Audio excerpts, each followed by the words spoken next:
For an introduction to the Sanford DeLand Free Spirit Fund, I'm joined now by manager Andrew Vaughan. Andrew, what does free spirit mean to you? Free spirit means unconstrained. So the fund has the ability to invest in small cap companies. These may be companies that are perhaps down to £100 million market cap. It can hold those within its top 10 holdings. It also means that it can hold, it is unconstrained. Its unconstrained ability means that it can hold large companies as well. And finally, it's following business perspective investing principles. So how would you describe yourself as an investor? Business perspective investor through and through. I'm described sometimes as following it in quite an extreme format. And basically this means I look at the business first and foremost. So an idea will never come to me from having looked at a valuation screen. Right. An idea will come from having spotted a great business or perhaps a great financial model. Are there enough great businesses in the UK alone? I would say it's hard to find them, but there are plenty. And they often find them in sort of quite unlikely places. And obviously the great attraction is if you can find these businesses that others haven't spotted. What's your investment process? It is business perspective investing, and I'm told that I pursue quite an extreme form of it. So this is basically putting the business first and foremost. It's really putting a lot of effort into understanding the customer proposition, what's really special about a product or service. And only then do I start looking at other things. The other factors I'm really keen to understand is the economic positioning of the company. So that's who the competitors are.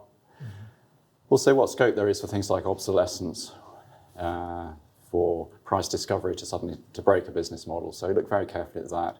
And only then do I move on to the financial shape, which I think here is probably no different from what other investors are doing. But we're looking obviously at all the normal things. We're looking for really good, strong free cash flow, high returns on capital.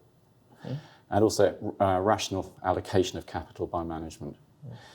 It's a two-stage process. So when we've done that, we then start looking at valuation, but only if and when we've passed muster in stage one. And when it gets to valuation, what are the key things you're looking for there? Very simple. It's free cash flow and really nothing else. What I'm interested in is what's left over. If for the 100% owner of this business, what would be left? What could they potentially draw out of the business after adequate reinvestment has been made? And that's the figure that we derive from that free cash flow tells us. Having done all of that, what is it that prompts you to put a stock into the portfolio? And at the other end, what prompts you to get rid of one or reduce a holding? Okay.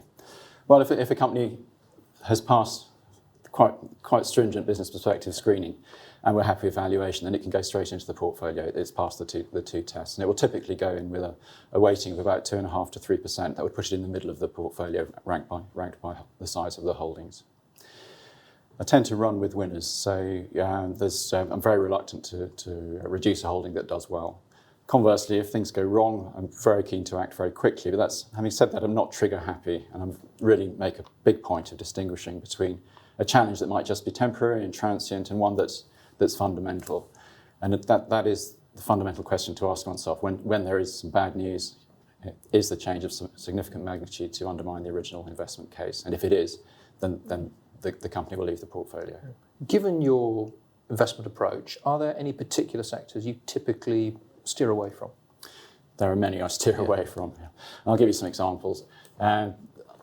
There are some whole sectors where the competitive landscape is really unattractive, and this leads to low returns on invested capital. Food retail is a good example there in the UK. There are other sectors where the barriers to entry aren't really very significant, and a competitor can come along very easily.